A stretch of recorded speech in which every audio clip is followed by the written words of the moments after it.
Bismillahirrahmanirrahim. Assalamualaikum warahmatullahi wabarakatuh. Perkenalkan, nama saya Tri Putri Andini, EPN 211008, Prodi Ekonomi Pembangunan semester 2. Tujuan saya membuat video ini yaitu untuk menyelesaikan tugas UTS Bahasa Indonesia. Selain itu, saya juga ingin membagi sedikit wawasan yang saya ketahui. Sejarah Bahasa Indonesia. Suku-suku di Indonesia memiliki bahasa masing-masing yang khas. Ketika berbagai suku tersebut saling berinteraksi, maka bahasa Indonesia lah yang digunakan sebagai alat atau sarana komunikasi. Bahasa Indonesia merupakan bahasa nasional yang digunakan oleh seluruh warga negara Indonesia. Asal mula bahasa Indonesia yakni lahir pada tanggal 28 Oktober 1928. Pada saat itu, para pemuda berkumpul dan mereka berikrar. Yang pertama, bertumpah darah satu, tanah Indonesia. Yang kedua, berbangsa satu, bangsa Indonesia. Dan yang ketiga, menjunjung tinggi bahasa persatuan, yaitu bahasa Indonesia. Maka, pada tahun 1928, bahasa Indonesia dikukuhkan sebagai bahasa nasional. Kemudian, pada tanggal 18 Agustus 1945, bahasa Indonesia ditetapkan sebagai bahasa negara. Karena pada saat itu, Undang-Undang Dasar 1945 ditetapkan sebagai Undang-Undang Dasar Negara Republik Indonesia. Yang dalam Undang-Undang Dasar 1945 tersebut, pada pasal 36 menyatakan bahwa bahasa negara yaitu bahasa Indonesia. Lalu, dari manakah bahasa Indonesia itu berasal? Menurut Kongres Bahasa Indonesia II tahun 1954 menyatakan berdasarkan sejarah, bahasa Indonesia berasal dari bahasa Melayu. Adapun alasan mengapa bahasa Melayu dijadikan dasar dari bahasa Indonesia, yakni bahasa Melayu selama berabad-abad sebelumnya telah menjadi bahasa perhubungan di wilayah Nusantara. Yang kedua, bahasa Melayu memiliki sistem yang mudah dan tidak mengenal tingkatan sehingga mudah untuk dipelajari. Yang ketiga, persebaran bahasa Melayu sangat luas di berbagai wilayah Nusantara. Yang keempat, bahasa Melayu tidak dianggap sebagai bahasa asing karena masih memiliki kekerabatan dengan bahasa Nusantara lainnya. Yang kelima, karena bahasa Melayu dianggap memiliki kemampuan untuk menyatukan perbedaan antar penutur dari berbagai. Yang kedua, apa itu bahasa? Bahasa adalah alat komunikasi yang berupa sistem lambang bunyi yang dihasilkan alat ucap manusia. Sebagaimana kita ketahui, bahasa terdiri atas kata-kata atau kumpulan kata. Masing-masing mempunyai makna, yaitu hubungan abstrak antara kata sebagai lambang dengan objek atau konsep yang diwakili kumpulan kata atau kosakata itu. Oleh ahli bahasa disusun secara alfabetis atau menurut urutan abjad, disertai dengan penjelasan artinya dan kemudian dibukukan menjadi sebuah kamus atau leksikon. 3. Karakteristik bahasa. 1. Arbitrer. Arbitrer adalah tidak adanya hubungan langsung yang bersifat wajib antara lambang dengan yang dilambangkannya. Dengan kata lain, hubungan antara bahasa dan wujud bendanya hanya didasarkan pada kesepakatan antara penurut bahasa di dalam masyarakat bahasa yang bersangkutan. Yang kedua, sistematis. Bahwa bahasa Indonesia tersusun menurut satu pola yang tidak tersusun secara acak atau sembarangan. Sementara, secara sistematis berarti bahwa bahasa Indonesia itu bukan merupakan sistem tunggal, tapi terdiri juga dari subsistem atau sistem bawahan, seperti subsistem fonologi, subsistem morfologi, subsistem sintaksis, subsistem semantik. Yang ketiga, bahasa memiliki ciri khas atau karakteristik tersendiri yang tidak dimiliki oleh bahasa lainnya. 4. Produktif. Bahasa merupakan sistem yang produktif. Artinya, dengan jumlah simbol yang ada, bahasa tersebut dapat dikembangkan dengan simbol-simbolnya untuk membentuk kata-kata baru. Yang kelima, universal. Pengertian universal adalah suatu yang sifatnya umum dan berlaku bagi semua orang. Yang keempat, fungsi dan kedudukan bahasa Indonesia.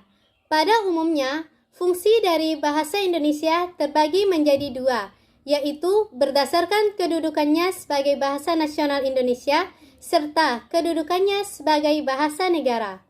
Fungsi bahasa Indonesia sebagai bahasa nasional diantaranya adalah alat penghubung antar bangsa, identitas nasional, lambang kebanggaan Indonesia, serta sebagai alat pemersatu seluruh rakyat Indonesia. Sementara, fungsi dari bahasa Indonesia sesuai kedudukannya sebagai bahasa negara terbagi menjadi 4. Yang pertama, bahasa Indonesia sebagai alat pengantar dalam pendidikan. Bahasa Indonesia sebagai bahasa resmi kenegaraan. Yang ketiga, bahasa Indonesia sebagai alat penghubung nasional. Yang keempat, bahasa Indonesia sebagai alat pengembangan kebudayaan dan pengetahuan. Kedudukan bahasa Indonesia. Yang pertama, lambang kebanggaan. Yang kedua, sebagai identitas nasional. Yang ketiga, alat perhubungan antar bangsa. Yang keempat, alat pemersatu. Yang kelima, daftar pustaka dan kutipan. Pengertian daftar pustaka atau bibliografi adalah sebuah daftar yang berisi judul, buku-buku, artikel-artikel, dan bahan-bahan penerbitan. Adapun cara penulisan daftar pustaka yang perlu dilakukan pertama yaitu menulis nama, lalu dilanjutkan dengan tanda koma, setelah itu mencantumkan nama depan dan tengah penulis dari buku tersebut. Jika buku tersebut ditulis oleh 2 orang penulis atau lebih, hanya penulis pertama yang namanya dibaca. Penulis kedua berada setelah dengan urutan yang sesuai dengan nama aslinya. Dan jika nama penulis tercantum gelar, tidak perlu. Yang kedua, tahun terbit. Langkah selanjutnya ialah mencantumkan tahun terbit buku. Jangan terkecoh dengan angka tahun cetakan awal, karena bisa saja buku yang kita gunakan merupakan cetakan kedua, ketiga, dan bisa saja cetakan terakhir. Yang ketiga, judul buku. Judul buku tinggal menuliskan judul buku dengan lengkap. Format penulisan dibuat italik atau miring. Pada bagian akhir adalah mencantumkan kota penerbitan dan nama penerbit yang mencetak buku. Dahulukan nama kota, kemudian diikuti dengan nama penerbitan yang dibatasi dengan tanda titik 2. Kemudian, jangan lupa memberikan tanda batas pada setiap urutan. Pastikan menggunakan titik untuk membatasi urutan nama, tahun terbit, judul buku, hingga kota dan nama penerbit. Contoh daftar pustaka dari buku. Judul buku Obatan Alami, penulis Abdul Majid, penerbit Gramedia, kota penerbit Bandung, tahun terbit 2001. Cara penulisan Majid, Abdul, titik 2001, titik Obatan Alami, titik Bandung, titik 2 Gramedia. Maka begitulah penulisan daftar pustaka sesuai dengan kaidah kutipan. Kutipan adalah gagasan, ide, atau pendapat yang diambil dari berbagai sumber. Proses pengambilan gagasan itu disebut mengutip. Gagasan itu bisa diambil dari kamus, ensiklopedi, artikel, laporan, buku, majalah, internet, dan lain sebagainya. Adapun cara menulis kutipan ada 2 jenis, yaitu kutipan langsung dan kutipan tidak langsung. Cara menulis kutipan langsung yaitu pertama, kalimat kutipan harus diintegrasikan dengan teks. Yang kedua, jarak antar baris kutipan adalah 2 spasi. Yang ketiga, kutipan diapit dengan tanda kutip atau petik 2. Setelah kutipan, jangan lupa menuliskan sumber berupa nama pengarang, tahun terbit, dan nomor halaman di dalam tanda kutip. Cara menulis kutipan tidak langsung. Yang pertama, kutipan diintegrasikan dengan teks. Yang kedua, jarak antar baris kutipan adalah spasi ganda.